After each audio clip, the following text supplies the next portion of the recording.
कांटे का बीज बो करके गुलाब की उम्मीद रखना, ये हिमाकत के अलावा और कुछ नहीं है। गुलाब का बीज बोओगे तो गुलाब निकलेगा, कांटे के बीज बोने के बाद गुलाब की उम्मीद नहीं रखी जा सकती।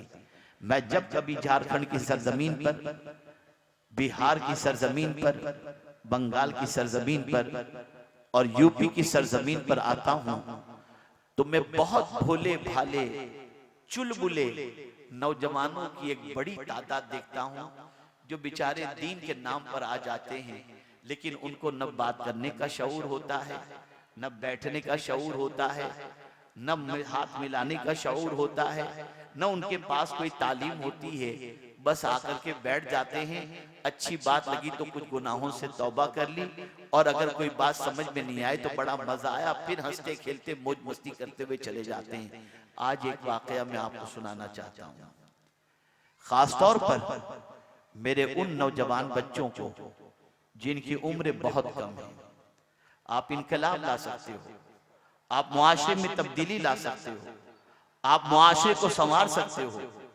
जो कोई अच्छा काम करते हैं, मिसाल के तौर पर कोई पीयूपी का काम करता है, कोई फर्नीचर का काम करता है, इस तरीके के 20 लोग होंगे और 180 या गालिबन 160 मेंबर ऐसे हैं जो बड़े शहरों की होटलों के अंदर बर्तन साफ करते हैं। 200 मेंबरों की वो जमात, वो कमेटी, जिसमें से 160 या 180 बच्चे बेंगलोर, मुंबई, कोलकाता, दिल्ली, वहां की होटलों के अंदर बर्तन साफ करते हैं। इन 200 बच्चों ने मिलकर ये स्कूल बनाया है। मैंने कहा इन बच्चों के दिल में स्कूल की तड़प कैसे पैदा हुई? अब मुफ्ती साहब का जवाब सुनिए। उन्होंने जवाब में कहा कि हजरत, ये जब सेठों के बच्चों को होटल में आता देखते थे ना, तो इनका दिल अंदर से उड़ता था और ये सोचते थे कि क्या हमारे बेटे भी इनके बेटे जैसे बन सकते हैं। तो जहन में उनके बात आई, अगर हमारे बच्चों ने इल्म हासिल कर लिया तो इनके बच्चे जैसे बन सकेंगे, और अगर जाहिल रहे तो हमारी तरफ बर्तन साफ करते रहेंगे। इन सब लोगों ने कतरा कतरा जमा किया और आज ये बेहतरीन स्कूल इन्होंने तामीर किया है, और आज इस स्कूल के अंदर सैकड़ों बच्चे पढ़ रहे हैं जो आगे चल करके बेहतरीन इल्म के जेवर से आरास्ता। मेरे बच्चों, तुम भी अपनी सोच बनाओ, तुम भी मुआशरे के अच्छे बच्चे बनो, तुम भी सोसाइटी के अच्छे इंसान बनो। तुम्हारे अंदर भी एक जज्बा होना चाहिए। तुम्हारे पास भी दिल है, तुम्हारे पास भी दिमाग है, तुम्हारे पास ईमान की दौलत है। सिर्फ कमी है तो इस चीज की कि तुम्हारे पास कोई गाइडलाइन नहीं, तुमको कोई संभालने वाला नहीं, तुमको कोई संवारने वाला नहीं। अपनी मर्जी से बड़े हो रहे हो, माँ बाप पढ़े लिखे नहीं, और अपनी मर्जी से बड़े होने के बाद अपनी मर्जी से चल रहे हो और अपनी मर्जी से जी रहे हो। तुम्हें यह शऊर नहीं है क्या चीज अच्छी है और क्या चीज बुरी। लेकिन आओ, मैं तुम्हें एक दावत देता हूँ, एक फिक्र देता हूँ। तुम सुन्नी दावत इस्लामी के माहौल से वाबस्ता हो जाओ। तुम अपने आप को दीनी तालीम से आरास्ता कर लो, तुम अपने आप को दुनियावी तालीम से आरास्ता कर लो। याद रखो, एक दिन तुम देखोगे कि तुम भी यहाँ बैठे होगे या किसी बुलंदी पर बैठे होगे और दुनिया तुम्हारा इस्तकबाल कर रही होगी, दुनिया तुम्हारा वेलकम कर रही होगी। उसके लिए कोई सरमाए की जरूरत नहीं है। दो चीजें अपनी जिंदगी में इख्तियार कर लो, ईमान और अमल सालेह। जब ये दो चीजें तुम इख्तियार कर लोगे तो अल्लाह अज़्ज़ व जल्ल ने फरमा दिया, तुम मखलूक के अंदर सबसे बेहतर बन जाओगे। आप जानते हैं मेरे प्यारे आका सल्लल्लाहु ताला अलैहि वसल्लम के प्यारे दीवानों, ईमान कितना बड़ा सरमाया है, ईमान कितनी बड़ी ताकत है।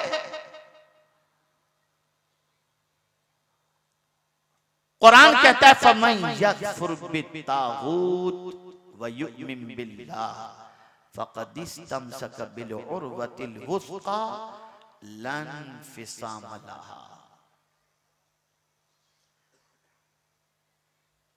जिसने शैतान का इनकार किया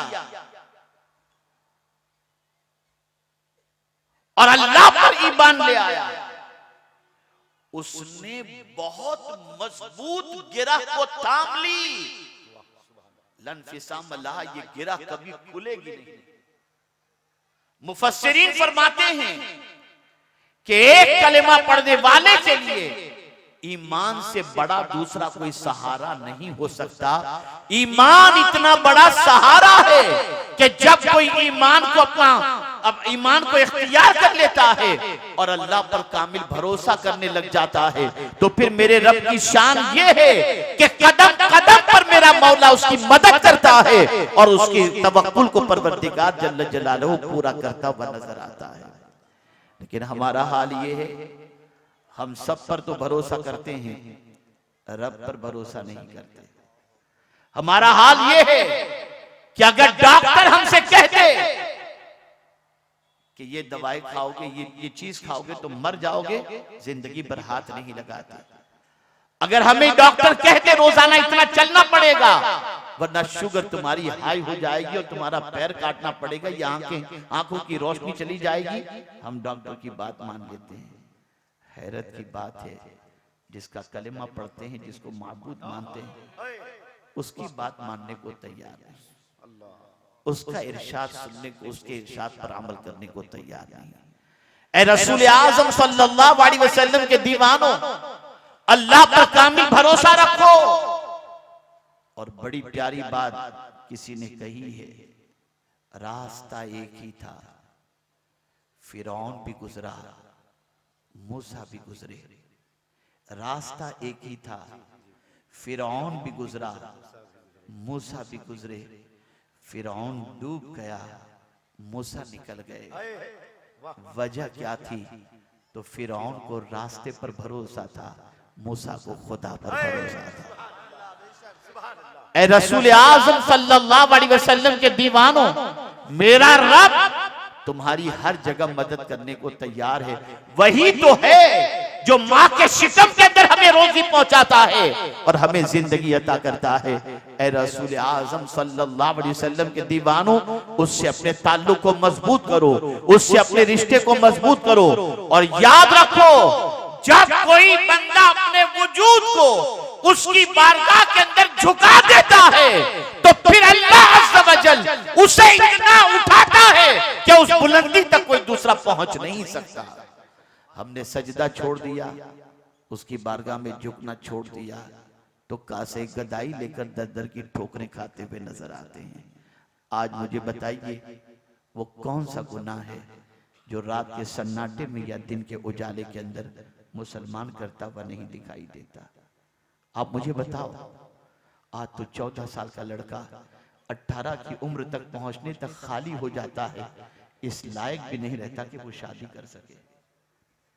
आज आप देखो, गंदी पिक्चरों को देख देख कर आज का जवान बर्बाद हो गया।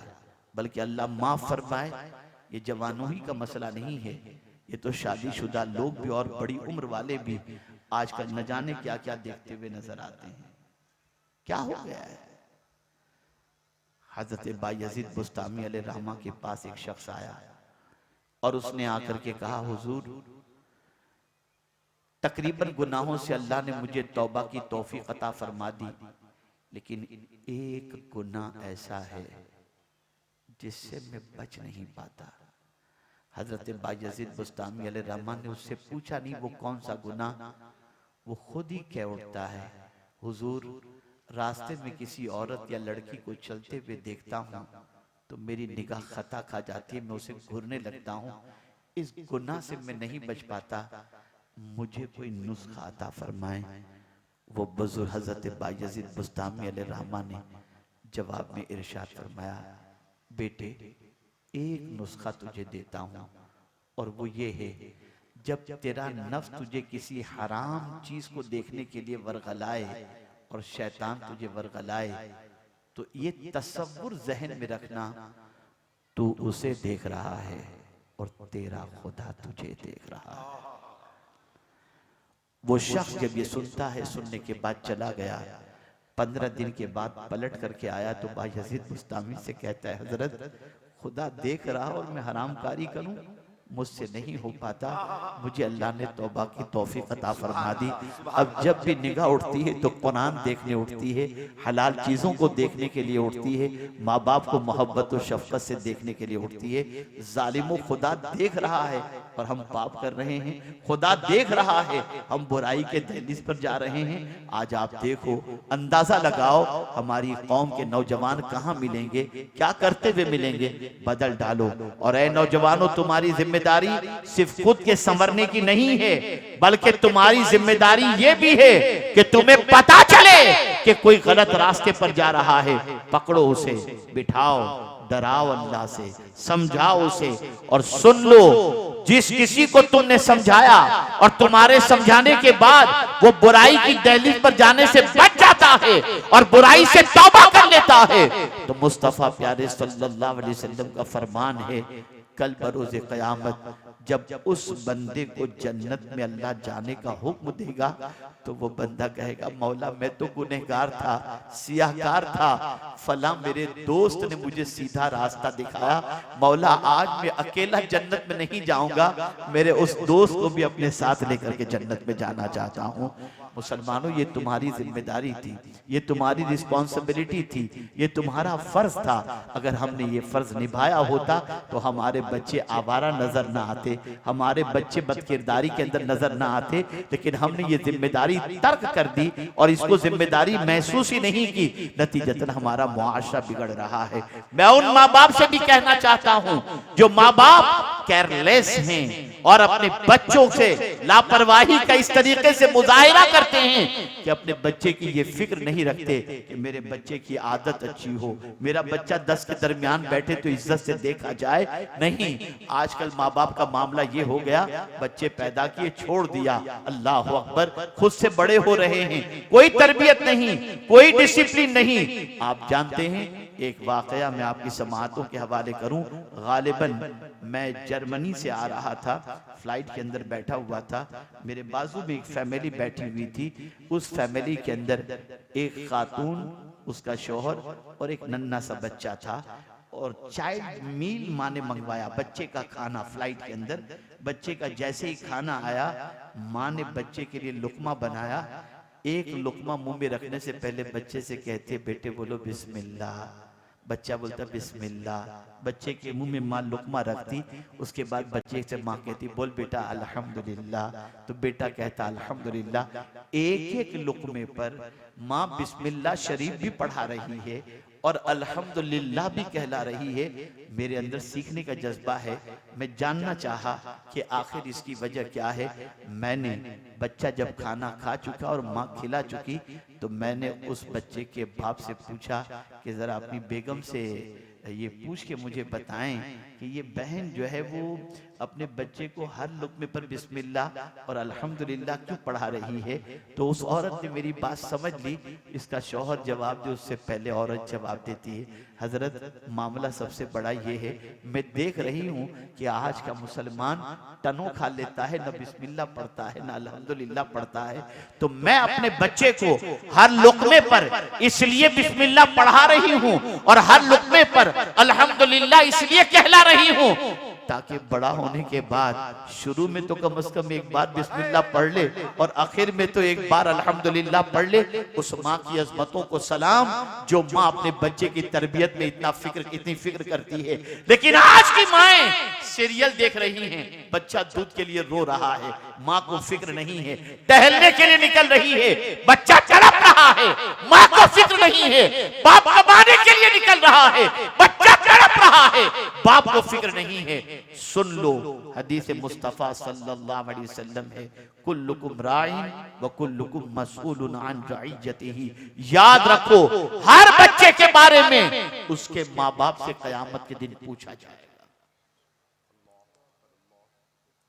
क्या आप नहीं चाहते कि आपके इस इलाके के बच्चे, आपके बच्चे ऐसे बन करके यहां से निकलें कि पूरी दुनिया में उनका नाम हो? क्या आप नहीं चाहते कि 10 के दरमियान आपका बच्चा बैठे तो आपके बच्चे को इज्जत की निगाह से देखा जाए? अगर आप चाहते हैं तो आप उसके लिए वक्त दीजिए, उसके पीछे टाइम सर्व कीजिए।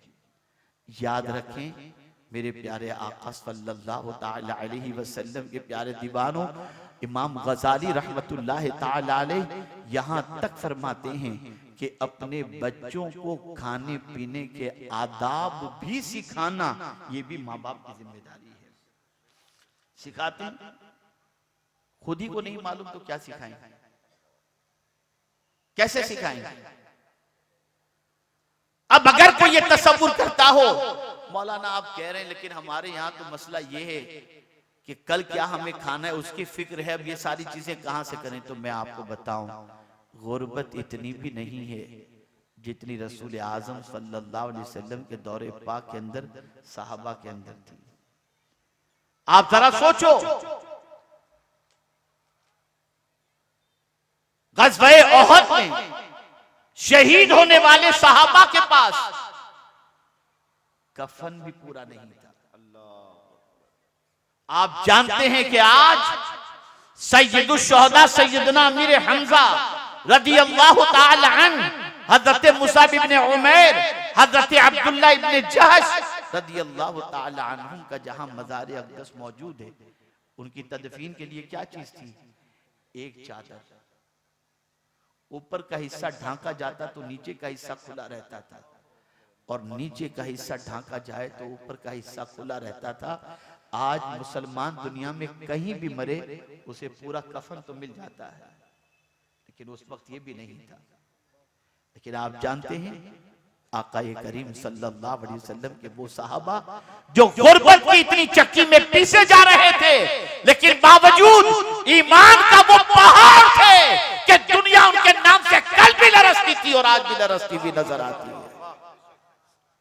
गुर्बत किसी चीज में रुकावट नहीं बनती। खुद मेरे आका सल्लल्लाहु अलैहि वसल्लम की हयात तैयबा तो देखें, अल्लाह अकबर। मैं अक्सर कहा करता हूं, एक गरीब,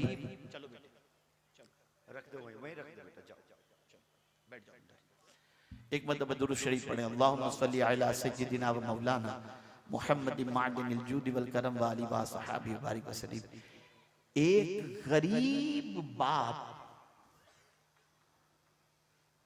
अपनी बेटी को बियाह कर घर से रुखसत करना चाहे और वो ये सोचे कि मैं नबी की सुन्नत पर अमल करते हुए अपनी बेटी को रुखसत करूं, खुदा की कसम दुनिया में आज ऐसा कोई भी इंसान नहीं मिलेगा जो नबी की सुन्नत के मुताबिक अपनी बेटी को विदा न कर सकता हो।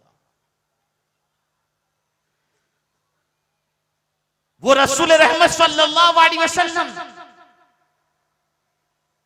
जिनकी लख्ते जिगर खातून जन्नत, कौन? रसूल आजम मालिके कौनैन, गो पास कुछ रखते नहीं, दो जहां की नेमतें हैं उनके खाली हाथ में।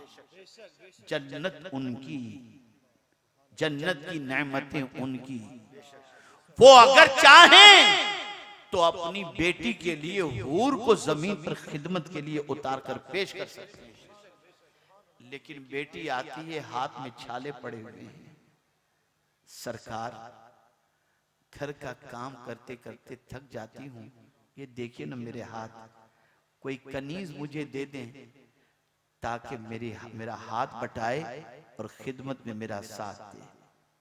कुर्बान जाइए, मेरे आका को अपना गरीब उम्मती याद आ गया कि कल मेरा गरीब उम्मती अगर उसकी बेटी भी उसके पास आएगी और आकर के कहेगी अब्बा जान मुझे कोई काम वाली दे दीजिए, मैं घर का काम करते करते थक जाती हूं, अगर आज मैंने मेरी बेटी को कनीज दे दी तो मेरे उम्मती को भी अपनी बेटी को मेरी सुन्नत पर अमल करते हुए कोई काम वाली देनी पड़ेगी।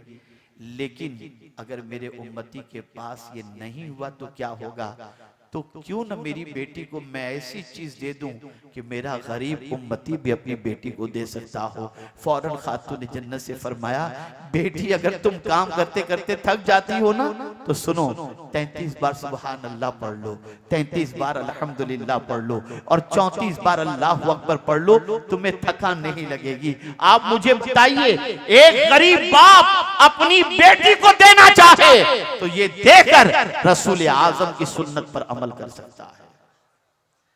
हम क्यों हुजूर की जिंदगी को भूल गए? हम आकाए करीम सल्लल्लाहु अलैहि वसल्लम की हयात तैयबा को क्यों पसे पुष्ट हमने डाल दिया, और हमने अपनी जिंदगी को ताजुशात के अंदर कैसे गिरफ्तार कर दिया? बदलो अपनी सोच को। मैं आपसे काफी उम्मीदें वाबस्ता रखता हूं, मुझे काफी तवक्कुआत आपसे हैं, और अब तो अल्हम्दुलिल्लाह यहां पर एक ऐसा इदारा भी कायम हो चुका है जिस इदारे के अंदर तालीमी मेयार इतना बुलंद है कि मुस्तकबिल बड़ा ताबनाक नजर आता है।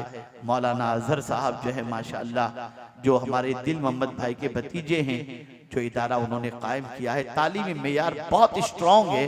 अल्लाह अज़्ज़ व जल उन्हें कामयाबी से हमकनार फरमाए और उनके मुस्तकबिल को ताबनाक बनाए। बच्चों पढ़ो, छोड़ दो गुनाह से अपने ताल्लुक को, छोड़ दो गुनाह से रिश्ते को, छोड़ दो अपने आप की जिंदगी को बर्बादी के रास्ते पर ले जाने के लिए। आप जानते हैं, एक 6 साल का नन्हा सा बच्चा अपनी माँ को जब देखता है कि वो चूल्हा जला रही है, तो माँ को ये काम करते देखकर उसकी आंखों से आंसू आ जाते हैं, रोने लगता है, गिरियोजारी में इतना गिरफ्तार हो जाता है जिसकी कोई इंतहा नहीं, बिलक बिलक करके वो रो रहा है। माँ ने पूछा, बेटे क्या गलती हो गई कि तू रो रहा है? तेरी उम्र तो अभी बहुत छोटी है, 6 साल का बच्चा और तू इतना रो रहा है। माँ, आज मैंने तुझे देखा कि चूल्हा जलाने के लिए बड़ी लकड़ियों को तूने पहले आग में नहीं डाला, पहले तूने छोटी छोटी लकड़ियों को डाला। अगर कयामत में अल्लाह जहन्नम की आग को जलाने के लिए अगर मुझ जैसे छोटे बच्चे को पहले डालेगा तो क्या होगा? इस तसव्वुर ने मुझे बेचैन कर दिया है। ये छोटे से बच्चे थे, ये नन्हे से बच्चे थे। अभी कल ही मैंने अपनी गुफ्तगू में एक बात बताई,